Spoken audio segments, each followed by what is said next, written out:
शरणागत दिनार्थ परित्राण परायणे सर्वस्या इथे देवी नारायणी नमस्ते. हाय हॅलो नमस्कार, मी विद्या, तुमचं माझ्या चॅनल मध्ये खूप खूप स्वागत आहे. तर नवरात्र चालू असल्यामुळे आता आपण विविध सेवा करत असतो, घटस्थापना करतो, देवीची पूजा अर्चा करतो, दांडिया खेळतो, गरबाला जातो, आपण जागरण करतो. कारण देवीलाही आवडतं, आपल्यालाही आवडतं आणि सगळ्यात आवडीची गोष्ट म्हणजे आपण वेगवेगळे ड्रेस कोड फॉलो करतो. तर मग सगळीकडे कसं रंगीबेरंगी अगदी आनंदित उल्हासित असं वातावरण असतं. ते सगळं करत असतानाच आई भगवतीची आपण खूप अतिशय महत्वाची उच्च कोटीची अशी सप्तशती पाठाची सेवा ती कशी करायची त्याबद्दल आज आपण बोलणार आहोत. सप्तशती पाठ कसं करायचं, किती पाठ करायचे त्याचे आणि कशी पूजा करायची, तर हे सगळं बोलणार आहे. तर त्यामुळे तुम्ही हा व्हिडिओ ना शेवटपर्यंत बघा, अजिबात स्किप न करता बघा, म्हणजे तुमच्याही लक्षात येईल की मला काय म्हणायचंय. तर सप्तशती पाठ कसा करायचा तर त्याबद्दल आता मी सांगते. तर सप्तशती पाठ हे श्री दुर्गा सप्तशती पाठ करतो ना आपण, तर ते कमीत कमी 14 किंवा 28 झाले पाहिजे.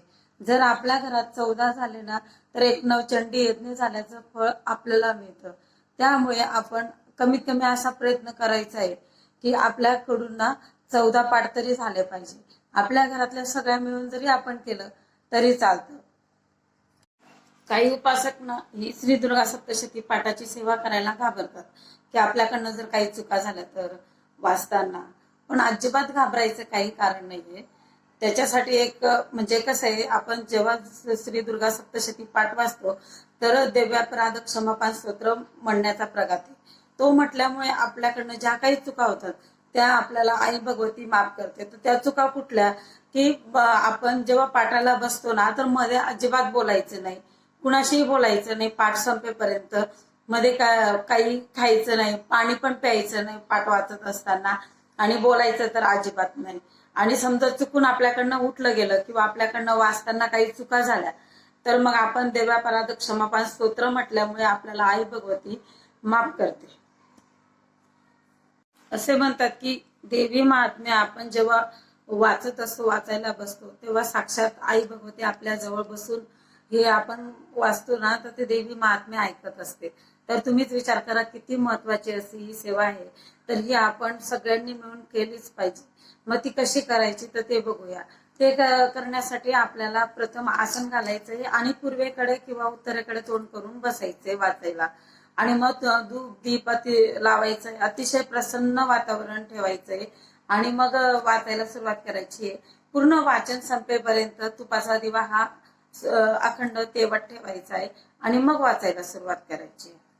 वाचायला सुरुवात करायची आहे आणि मग त्याच्या आधी काय करायचं आहे की आपण दिवा प्रज्वलित करून झाला, दूध दीप दाखवून झाला, सगळं झालं आणि मग त्या ग्रंथाची सप्तशती पाठाच्या ग्रंथाची सप्तशती ग्रंथाची आपण पंचोपचार पूजा करायची. त्यानंतर आपण संकल्प करायचा आहे. आपला संकल्प करायचा की हा पाठ मी कशासाठी करते. कारण श्री दुर्गा सप्तशती पाठाची सेवा जर तुम्ही संकल्प करून केला तर ती लवकर फलद्रूप होते आणि त्याचं फळ तुम्हाला लगेच मिळतं. श्री दुर्गा सप्तशती आहे ना तो ग्रंथ, तो पाठावर ठेवून वाचायचा आहे आणि मग एवढ्याने तरी वाचायचंय की तो आपल्याला स्वतःला तरी ऐकू येईल. हा पाठ श्री दुर्गा सप्तशतीचा मनातल्या मनात अजिबात वाचायचा नसतो. तर श्री दुर्गा सप्तशती ग्रंथाला आहे ना, ग्रंथ हा आपल्याला पाठावर ठेवूनच वाचायचा आहे आणि तो आपल्याला ऐकू येईल कमीत कमी एवढ्या तरी मोठ्याने वाचायचा आहे.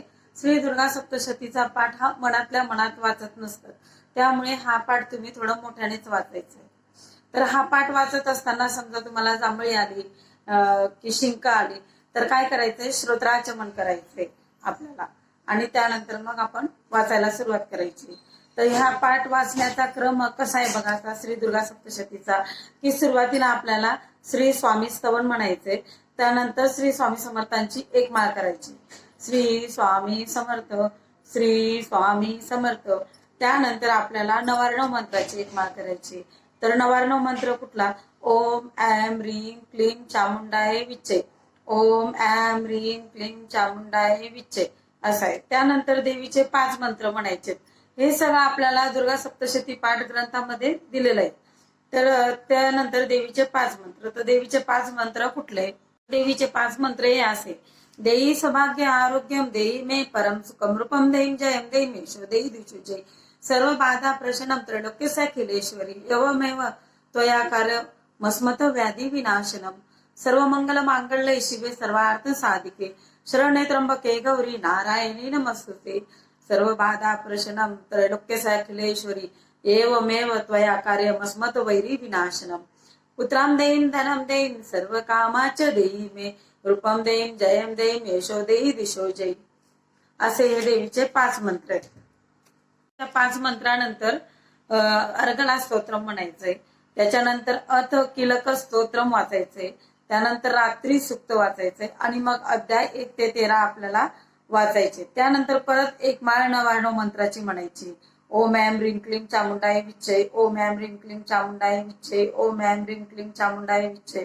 त्यानंतर तंत्रोक्त देवी सुक्त वाचायचे.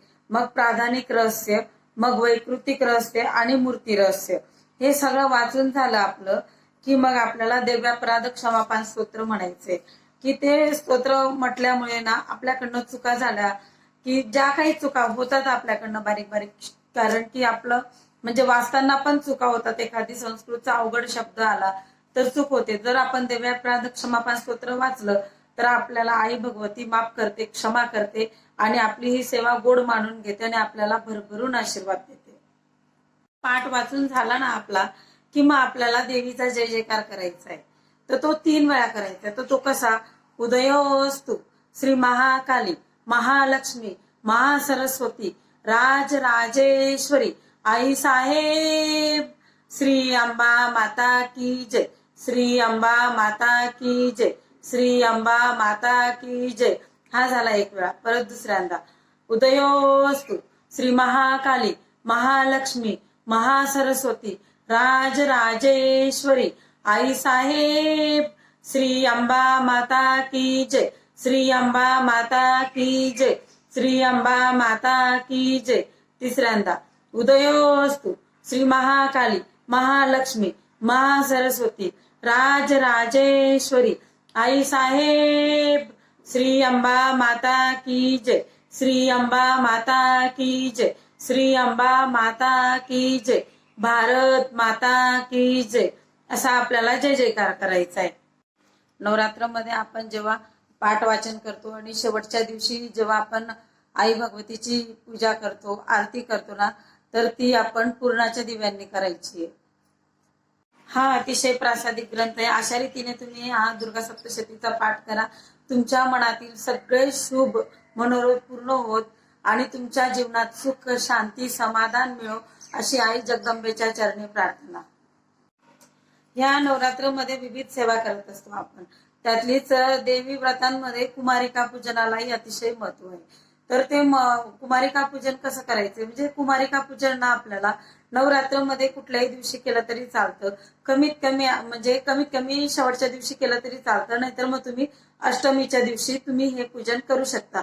सहसा अष्टमीलाच करतात, पण जर नाही तुम्हाला जमलं तर तुम्ही शेवटच्या दिवशी करू शकता. तर त्यासाठी आपल्याला काय करायचंय की 9 कुमारिकांना बोलवायचे.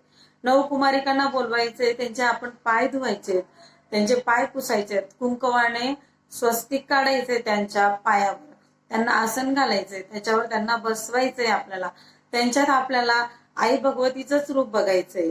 त्यांच्यासाठी आपल्याला आहे ना खीर बनवायची आहे. खीर बनवायची आहे. आणि जर तुम्हाला शक्य असेल तर तुम्ही जेवणही बनवू शकता. तर जेवणामध्ये काय बनवायचंय की छोले बनवायचे आणि पुरी बनवायची आणि खीर द्यायची आहे. बस एवढंच करायचंय. तर त्याच्याने ना आई भगवती खूप प्रसन्न होते. तर आपल्याला त्यांचं पूजन करायचंय. म्हणजे त्यांना तुम्हाला खीर द्यायची, खीर द्या, किंवा जेवण दिलं पूर्ण म्हणजे काय, छोले पुरी खीर असं दिलं, त्यांची पूजा करून त्यांना हे सगळं दिलं. एखादी फळ द्या त्यांना, म्हणजे तुम्ही केळी दिलं तरी चालतं.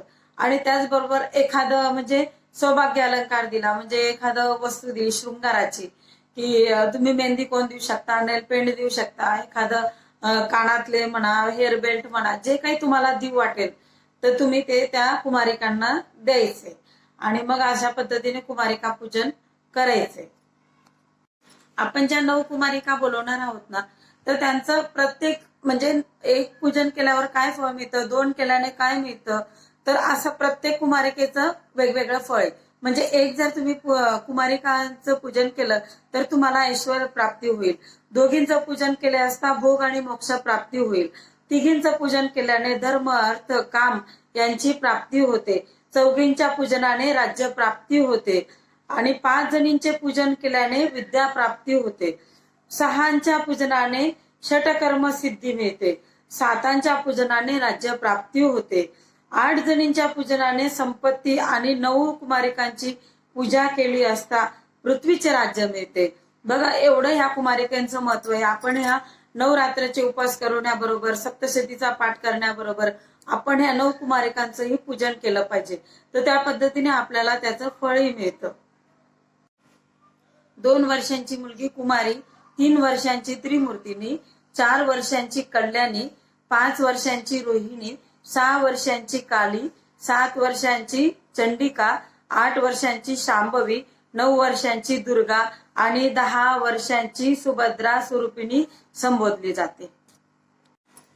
अशा पद्धतीने मी नवरात्रातील सेवा मी तुमच्यासोबत शेअर करण्याचा प्रयत्न केला आहे. तर त्या तुम्हाला आवडल्या असतील तर लाईक करा, शेअर करा आणि सबस्क्राईब करा. धन्यवाद.